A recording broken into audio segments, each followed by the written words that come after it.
ಆಮೇಲೆ ಪಾಟೋಲ್ ಬಗ್ಗೆ ತಾವೆಲ್ಲ ಮಾತಾಡ್ತಾ ಇದ್ರಿ.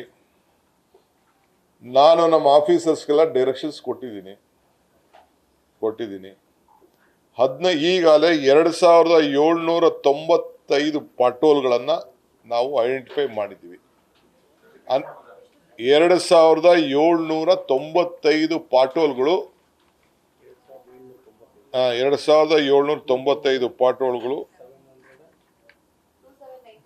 95 ಪಾಟೋಲ್ಸ್ ಇದೆ. ಈಗ ಸದ್ಯಕ್ಕೆ ನಮ್ಮ ಲೆಕ್ಕ ಬಂದಿರೋದು, ಲೆಕ್ಕ ಹಾಕಿದ್ದೀವಿ. ನಿಮ್ಮ ಅಂತ ನಾಗರಿಕರು ಕೂಡ ಫೋಟೋ ಹಿಡಿದು ಪೋಸ್ಟ್ ಮಾಡಿದ್ದಾರೆ. ಬಹಳ ಜನ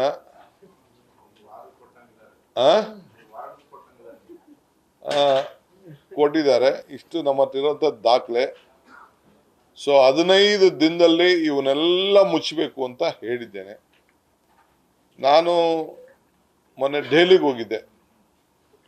ಮೇನ್ ರೋಡ್ ಬಿಟ್ಬಿಟ್ಟು ಒಳಗಡೆ ಎಲ್ಲ ಸ್ವಲ್ಪ ಓಡಾಡಿ ನೋಡಿದೆ. ನಾವೇ ಅವ್ರಕ್ಕಿಂತ ಬಹಳ ಚೆನ್ನಾಗಿದ್ವಿ. ದೆಹಲಿಗಿಂತ ನಾವೇ ಚೆನ್ನಾಗಿದ್ವಿ. ಅಷ್ಟು ವರ್ಸ್ಟ್ ಇದೆ ಅಲ್ಲೂ ಕೂಡ. ನಾನು ಅದನ್ನು ಅವ್ರನ್ನ ಟೀಕೆ ಮಾಡೋಕ್ಕೆ ಹೋಗ್ತಾ ಇಲ್ಲ. ಪರಿಸ್ಥಿತಿಗಳು ಹಂಗೆ ಬಂದಿರ್ಬೋದು. ಸೊ ಈಗ ಅವ್ರಿಗೆ ನಾವು ಇದನ್ನೆಲ್ಲ ಮುಚ್ಚಲಿಕ್ಕೆ ನಾನು ಹೇಳಿದ್ದೇನೆ. 15 ದಿನದಲ್ಲಿ ಮಾಡ್ತೀವಿ. ಇದು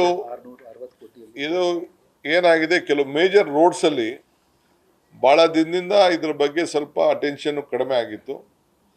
ಸೊ ಅದಕ್ಕೆಲ್ಲ ಮೇಜರ್ ರೋಡ್ಸ್ನ ಒಂದು 660 ಕೋಟಿ ರೂಪಾಯಿ ವೆಚ್ಚದಲ್ಲಿ ಎಲ್ಲೆಲ್ಲಿದೆ ಆ ಮೇಜರ್ ರೋಡ್ಸ್ ಅಲ್ಲಿ ಹೊಸದಾಗಿ ಆಸ್ಪಾಲ್ಟಿಂಗ್ ಮಾಡಲಿಕ್ಕೆ ಕಾರ್ಯಕ್ರಮವನ್ನು ಕೂಡ ರೂಪಿಸ್ತಾ ಇದ್ದೀವಿ. ಒಟ್ಟು ಅದಕ್ಕೆ 660 ಕೋಟಿ ರೂಪಾಯಿ ಇನ್ವೆಸ್ಟ್ಮೆಂಟ್ ಮಾಡ್ತಾ ಇದ್ದೀವಿ. ಸ್ವಲ್ಪ ಮಳೆ ನಮಗೆ ಸಹಕಾರ ಕೊಡಬೇಕು. ಮಳೆ ಬರಲಿ ಇನ್ನೊಂದು ತಾವೆಲ್ಲ ಗಮನದಲ್ಲಿ ಇಟ್ಕೊಂಡಿರ್ಬೇಕು. ಈ ವರ್ಷ ಸ್ವಲ್ಪ ಮಳೆ ಬೀಳ್ತು ಬೆಂಗಳೂರು ನಗರದಲ್ಲಿ. ಸೊ ನಮ್ಮ ಅಧಿಕಾರಿಗಳಿಗೆ ನಾನು ಅವ್ರಿಗೆಲ್ಲ ಅಭಿನಂದಿಸಬೇಕು. ಆ ಮೇಜರ್ ಎಲ್ಲೆಲ್ಲಿ ಬ್ಲಾಕ್ಗಳು ಆಗ್ತಾ ಇತ್ತು, ಎಲ್ಲೆಲ್ಲಿ ನೀರುಗಳು ನುಗ್ತಾ ಇತ್ತು, ಎಲ್ಲೆಲ್ಲಿ ದೊಡ್ಡ ಸಮಸ್ಯೆ ಇತ್ತು ಅಂಥವೆಲ್ಲ ಈ ವರ್ಷ ಸ್ವಲ್ಪ ಮುಂಜಾಗ್ರತೆಯಾಗಿ ಅಲ್ಲೆಲ್ಲ ನಿಯಂತ್ರಣ ಮಾಡಿ, ಸ್ವಲ್ಪ ಕಂಪ್ಲೇಂಟ್ಸ್ ಬೇರೆ ಕಡೆ ಟಿವಿಗಳೆಲ್ಲ ನೀವು ನೋಡ್ತಾ ಇದ್ದೀರಿ. ಅದಕ್ಕೆ ಲೆಕ್ಕ ಹಾಕೊಂಡ್ರೆ ನಮ್ಮಲ್ಲಿ ಸ್ವಲ್ಪ ಈ ವರ್ಷ ಸ್ವಲ್ಪ ಸುಧಾರಣೆ ಮಾಡಿದ್ವಿ. ಇನ್ನು ಫುಲ್ ಆಯಿತು ಅಂತ ನಾನು ಹೇಳೋದಿಲ್ಲ. ನಾನು ನಮ್ಮ ಅರ್ಕಾವತಿ ನೋಡ್ತಾ ಇದ್ದೀನಿ. ಫುಲ್ ಬೆಂಗಳೂರಲ್ಲಿ ಬೇರೆ ಬಂದು ಮಳೆ ಥರ ಬಂದಿಲ್ಲ.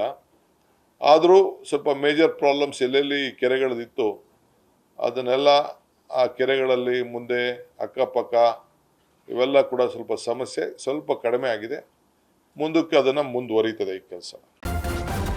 ನ್ಯೂಸ್ ಫಸ್ಟ್ ನಿರ್ಭೀತಿಯಿಂದ ನಿಮ್ಮ ಪರವಾಗಿ.